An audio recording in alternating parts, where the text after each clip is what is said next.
you're a very young team playing a final against another very young team, but who have won recently the Champions League. How do you prepare for this game with a team that strong and so difficult to play against? No, I think we prepare as if we were playing another game.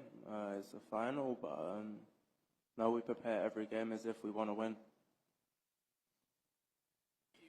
When you are playing out wide or in the middle against a team like PSG that loves to get forward, possess the ball in large amounts, how hard is it not to get pinned back as a team and assert yourselves too against a team that's so good in possession and so good at pressing? To be honest, I can't really answer that. We haven't played against them yet. Now we're expecting a difficult game. You know, they are champions of Europe. And yeah, I think, you know, all we can do is prepare right and, you know, be ready. With your experience as the captain of this Chelsea team, PSG has beaten every single Premier League team they've faced this year. What do you think you can say to your players, to the team, to be able to get past PSG? No, I think, you know, this game is a super high-level game.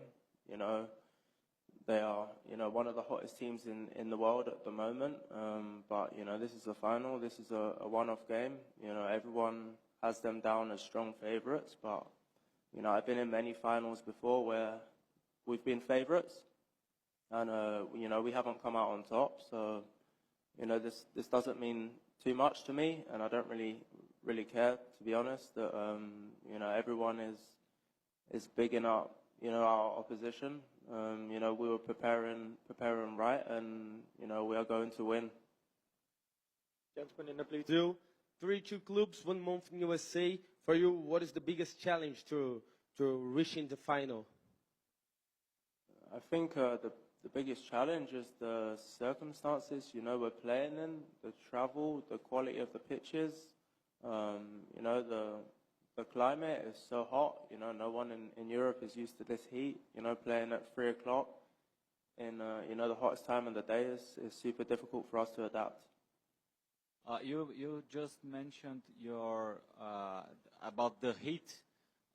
We know that you guys have been here for a month and the heat hits for both teams. What do you think can change in such a big game when both teams are affected by extreme heat? Thank you.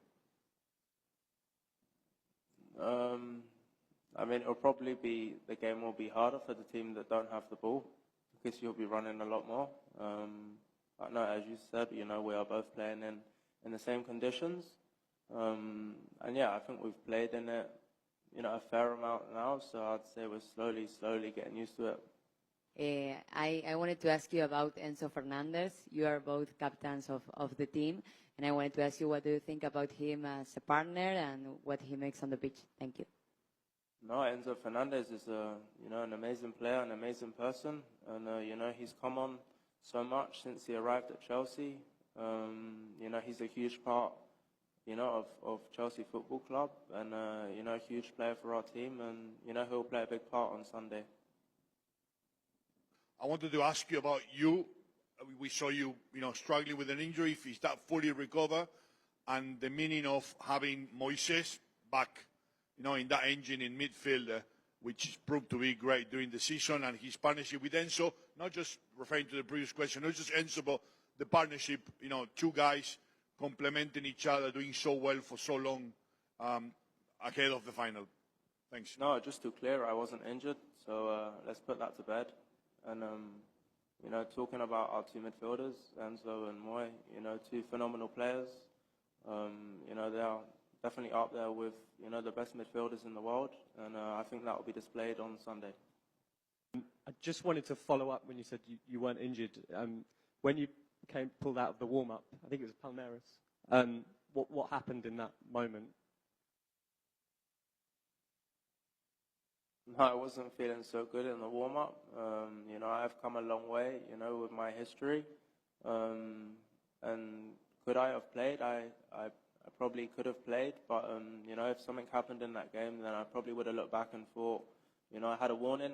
why did I not listen? So I thought it was the best decision, you know, not to take unnecessary risk and, you know, be available because, you know, I believed and thankfully we won that game.